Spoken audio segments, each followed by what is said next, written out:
This is how to crochet corner to corner, or C2C as it's written in the pattern. But to start, we are going to chain 5. Now most patterns say to chain 6, but my personal preference is to chain 5 because it makes the gap smaller.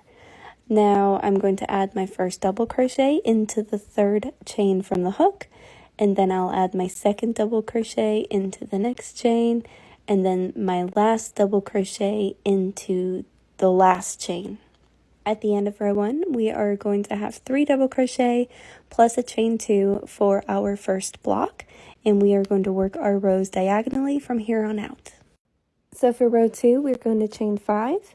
We're going to start every single row like this as long as we're increasing, and then we are going to turn it so that our chain is on the bottom like this, and then we're going to add our first double crochet into the third chain from the hook, and we want a total of 3 double crochet for every single block that we're doing. So I'm going to add 1 more double crochet into each of the next 2 chains, and that'll be the first block of row 2. Now this next part is the part where everybody gets confused. So to connect them, I'm just going to flip it up, and then I'm going to look for the gap between the chain 2 and that double crochet, and I'll just add a slip stitch. And now I have my 2 blocks. Now I'm going to chain 2, and that is going to be part of the next one, and then I'll add 3 double crochet into that space between the chain 2 and that double crochet. That is also why I prefer to do a chain 2 instead of a chain 3, which is what most patterns say. Because if you chain 3, you have a bigger gap, and you can actually see the gap after a while. So for row 3, we're going to start just like we did for row 2.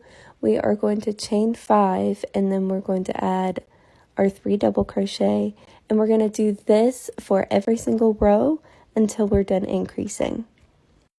Corner to corner is really hard to explain on paper, which is why I think most people get confused with it.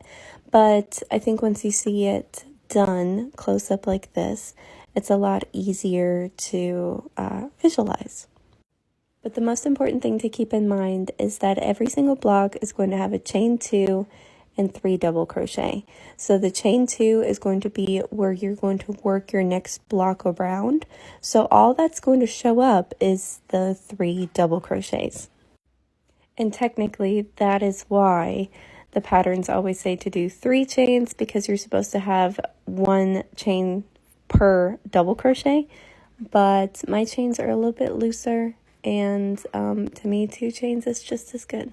Now you're going to continue increasing until you reach the length and the width that you're looking for, and that's when you're going to start decreasing. So you can continue working up in one direction but decrease the other side. I don't know if that makes sense, might be too complicated at this point, but if you wanted to make a rectangle, that's how you would do it. You would just round the corner for one side but continue increasing the other, and that's an option. But that's it for row 3. So now we're going to decrease.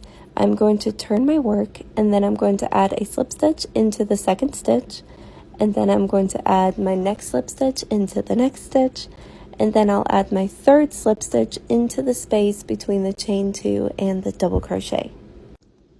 Then I'm going to chain 2, and I'll work my block just like I have been by adding 3 double crochet into or on top of that chain 2 of the other block. It's hard to explain in words. But from there, I'm just going to work my way across just like I have been. Nothing else has changed. The only difference is that we are not chaining 5 to add that first block.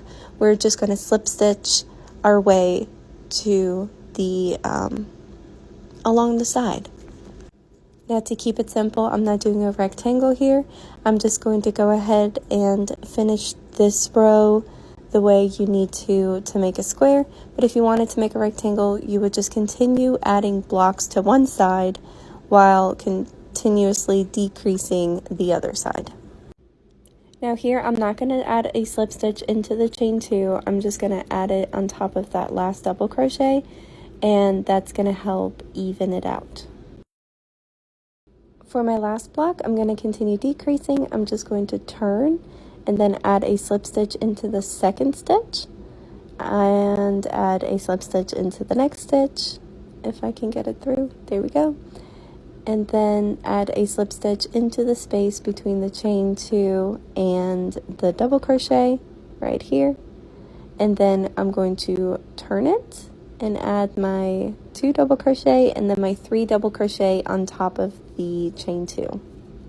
I know this is a really small swatch, but I wanted to keep it as short as I could. If you want to continue increasing, just keep watching row 3 and do that for every single row you want to increase, and then do row 4 for every row you want to decrease, and then this row 5 is going to be for the very last block. It has worked the same way as the last block in row 4, so we're just gonna add that here. But to finish it off, I am gonna slip stitch my way across, and that's going to give me a sharper corner and not have that awkward tail in the middle of my project. Instead, it'll be in the corner opposite the slip stitch, and we'll have worked our way across. I'm adding my last slip stitch still in between the chain 2 and the double crochet, and then just 1 chain for safekeeping, cut it, and that's it. I hope you enjoyed this video. If you like these kind of close-up stitch tutorials, be sure to like and follow. I want to start posting again every day, but I do have kids, and family first.